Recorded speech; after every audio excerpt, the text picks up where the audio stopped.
Hello chess students, welcome back to the Teacher versus Bot series. Last week the teacher played against Martin, who's rated 250.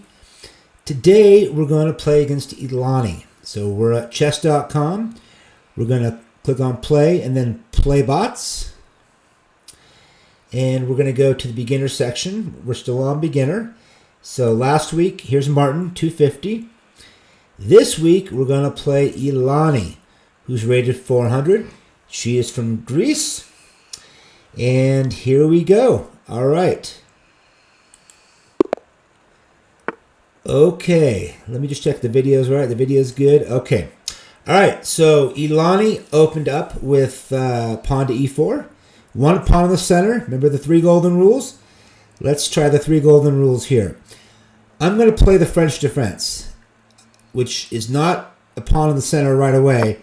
But on the next move, I'll play pawn to d5, and I'll get my pawn in the center. Okay. So Elani just grabs some space. And I'm going to grab some space here on the queen side. When I say the queen side, that's where the queen is, and then to the right. That's the queen side. The king side is from where the king is, and then to the left. So that's the king side of the board. This is the queen side of the board. So Elani played pawn to h3. I'm going to play knight to c6. Continuing with getting developed. Okay, so Elani just played pawn to b4. Was that a mistake? Is this pawn protected? No, not by a single piece or a pawn. And how about me? I am attacking it three different ways here. So that's just a loss of material. Let me make sure though. Yeah, I think that's just a loss of material. All right, we're gonna capture it. And I decided not to capture it with the knight because I didn't want to have to go back to c6 after white plays a pawn to a3 or c3. So again, keeping in tune with the time. I don't want to waste time, so I'm capturing it with, Now, let's see here. Should I capture the pawn or should I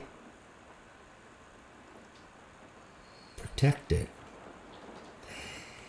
The thing about the pawn here that I like is it restricts the activity of this knight. And if I exchange it, it's going to allow the white knight to develop quickly. And I don't want this knight to develop quickly. So I'm going to play a pawn here. We want to keep this knight restricted. Okay, so Elani played her knight to g5. Was that a good move? Well, it's moving the same piece twice in the opening, so that's not great. She's not completing golden rule number 2, which is getting the knights and the bishops all out. She's moving the same piece twice. And also, is this knight even protected? You see the black queen here? It's attacking it. Is the knight even protected? No, not at all. So Elani just lost a whole knight. In chess, we call it a blunder. She blundered a knight. Okay, now Elani moved her pawn from d2 to d3. And, you know, one of the first questions you should ask yourself before you make a move is ask yourself, is my opponent threatening anything? So that's what we're going to ask first. Before we do anything, is our opponent threatening anything? And the answer is yes. When she moved that pawn, she just opened up her bishop, is now attacking my queen. So I have to deal with that. I can't do anything else. I can't worry about finishing golden rule number 2. I have to deal with this threat. Her bishop attacking my queen. So I want to find a good square for it. Well, there's a pawn right here. Can we just capture this pawn? Is it protected by any piece? Is it a safe capture for us? Yes, it is. And we get it with check. Okay. Well, let's see here. Can we get this pawn on c3? It is It is being attacked. I think we could get it. I don't know if it would be... if we would lose it down the road. I don't think so, because we can move this pawn here to protect it. And then we're going to have... remember in class today we learned about weak pawns and strong pawns? This is that a pass pawn? Yes, that is a pass pawn. So that's a strong pawn. And I don't see it being able to be captured anytime soon. So Elani played here. Well, can we capture the pawn? No, because it's protected by the bishop. But we also don't want to lose protection of this pawn on c3, because if we move the knight off of this diagonal, then the white knight will be able to capture it. I mean the queen. If we move the queen off the diagonal, the white knight will be able to capture it. So we want to keep the queen on this diagonal. We don't want to go here, though, because we want to be able to move this pawn here to protect our beautiful passed pawn. I think that's going to be a strong pawn. I don't think that's going to end up a weak pawn. So let's go ahead and keep the queen on this diagonal. Find a safe square. f6 is safe. All right, and now let's further protect this pawn. This is a beautiful passed pawn. Yes, we have neglected the 3 golden rules, but what we got instead is a nice pawn structure. We have a nice passed pawn, a connected passed pawn. So that is worth the loss of time.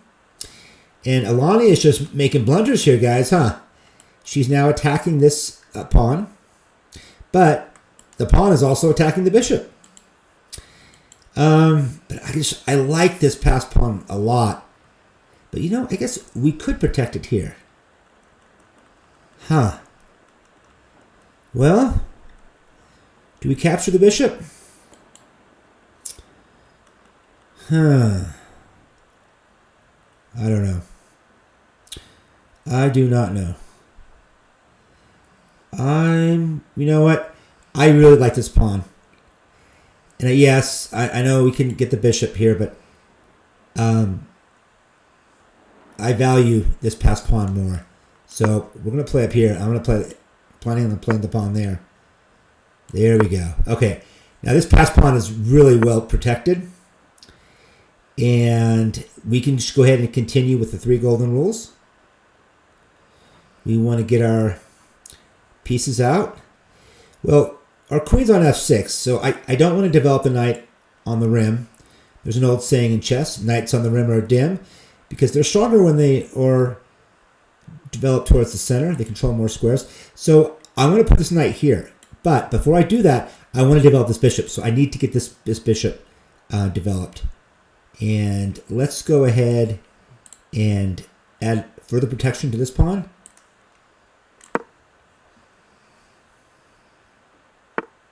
And now we can develop our knight to e7. Remember, we want our pieces to be active. Let's find a good diagonal for this bishop right here. Okay, so this is not really doing much here, but this could be a nice open diagonal for the bishop. So let's play our bishop there. And then now, so we finished golden rule number 2, right? We get golden rule number 1. We have some pawns in the center. Finished with the knights and bishops developed. Golden rule number 3. Castle the king to safety. Okay, so now we have a winning position. So this king, Elani put her king on this file here. So we can play this pawn here, and it's pinned. You notice that Elani cannot capture the pawn now because her king is on this file, and it would put her king into check with the queen, our queen on f6. So we can just capture now.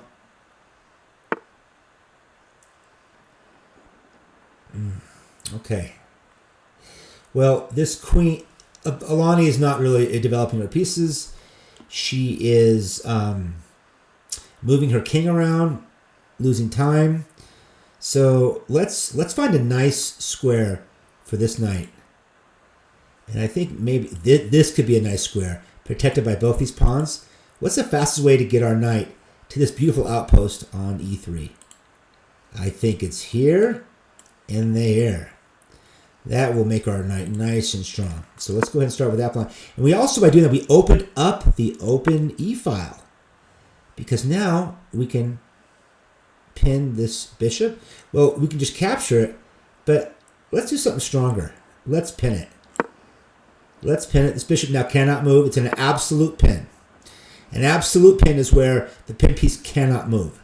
A relative pin is where the piece can move, but if it does, it will lose material. So here we have an absolute pin, and let's see here. Is this queen threatening anything? Is Elani threatening anything? No, not really. This pawn is protected. No, so I think we can just take this bishop. Okay, I think we should take it with the rook. Now, we can take this rook with a pawn or a rook, but I'd like keeping this file open because look at the white king. It's on an open file. And remember, rooks like open files, right? But if we capture it with a pawn, we're going to close down this open file, which basically lets this king be a little more safe. We don't want to help the king get safer. We want to continue putting pressure on the king to where it's not safe. So we're going to keep this file open. We're going to capture with a rook. All right. And let's double up. Let's put two rooks here on this open file. We're going to use this open file. Okay. Now we have two active rooks. Let's get the queen active too. This pawn was not protected. Now we have 1, 2, 3. 3 strong pieces here coordinating together on an attack on the white king, which has spent a lot of its time during this game just moving around and wasting time and not getting its pieces developed. Undeveloped knight, undeveloped bishop. And as a result of that, the rook is also disconnected. It's a dead rook. It can't move anywhere because white never developed its knight and bishop. Okay, so the queen moved here. Remember, let's ask ourselves, is our opponent threatening anything? Yeah, it is. It is threatening the bishop there. It's not threatening the knight because the knight is protected. So how can we protect this bishop? Or do we even need to worry about the bishop?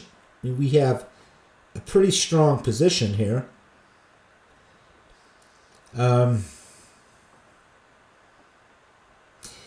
You know what? Our position is so overwhelming.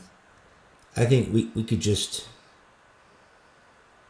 give up the bishop. But if we want to save it, you know what?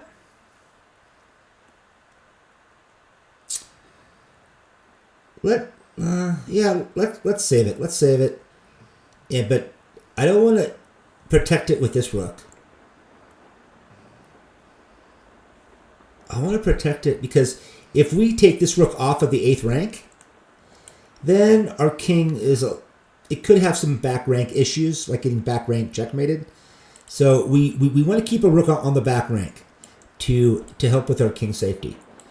Now we could move a rook here to protect X-ray protect the bishop, and then we could also use this rook to go over here to have a rook and a queen battery along the semi-open H file. We could also just move this bishop back, protect it that way. But I think this is more active. You know what? I don't want to move, because if we move this rook here, it allows the white king to play here, and then it allows the king to have some more defenders. We don't want to help with white's king safety. We want to keep the defenders away from the white king to continue putting pressure on it. So let's just move.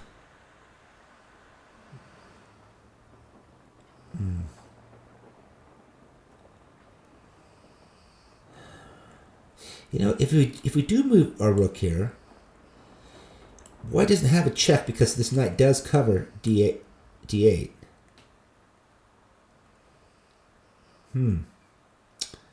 What to do? What to do here? You know what? Let's risk it. Yeah, the queen fled back to no man's land. I was a little worried about playing queen d7, but we could have just moved our bishop back, because I'm realizing that if the queen does check, even me here, we can always move our rook back here, because it's protected by this rook here. So I think our back rank is okay. All right. Well, is the queen threatening anything? No, queen's not threatening anything now, and so the white king doesn't have many defenders. So we're going to continue our attack on the white king. Is the white queen threatening anything? Nope, because this pawn's protected by the knight. This knight is protected by the bishop. So we are good here. And now I think I think we're just about ready here.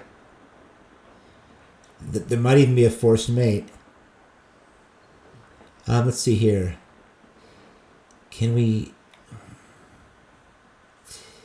king, if we go here, the white only move is there. And let's see here. Okay. Let's just go here. And then we can always push this pawn, and it will be pinned. It won't be able to capture the pawn here, because the queen is pinning the pawn to the king. So if the pawn takes, the king will be in check. Okay. So the queen had to come back. The queen had to protect, because the king was, in fact, we were threatening a checkmate with pawn here, and the king would not be able to escape to the h file because of our rook on the h file. The queen would protect the pawn, so the king wouldn't be able to capture it. So the white queen had to come back and defend. Let's see here. We have nice active pieces and a pretty strong attack, but we do not want this queen to come defend. So we have a tactic where we could play the queen here, the rook here, and if the bishop takes, we'll have a mate in one, because the bishop is no longer protecting the this g2 pawn. Right now, there's two pieces defending g2. If they were not here, we would have a checkmate in one, because the pawn protects. The queen would be the chaser, and the pawn would be the helper protecting the queen. But right now we can't do that, because we have a bishop defending g2 and we have a queen defending g2. But you know what we can do? This tactical theme is called obstruction. We can play the rook here, and if the queen takes, well, we can just capture the pawn, and white's going to lose a queen for the rook. But if the bishop takes, it's blocking the queen from defending g2, and with the bishop on e2 is no longer defending g2, so we would have the mate in one with the queen. So this is called obstruction, and it looks like this tactic checks out. Let's go. Just want to verify before we play it, and I believe that works. Okay, we are disconnecting the queen and the bishop from defending g2. Yep, and the queen went ahead and took it. So now we won black's queen for our rook. And so here, let's see. We have lots of checkmating possibilities. Here's one. Now, by moving the knight from c6 to e5, we just opened up this beautiful bishop on this diagonal, which, well, because the bishop captured the rook, but that's okay, because what do we have now? Can you see the checkmate in one? The bishop and the queen are going to coordinate together. One piece will be the chaser, the other piece will be the helper. Do you see it? Checkmate in one for white or for black. Here it is. The bishop is the helper.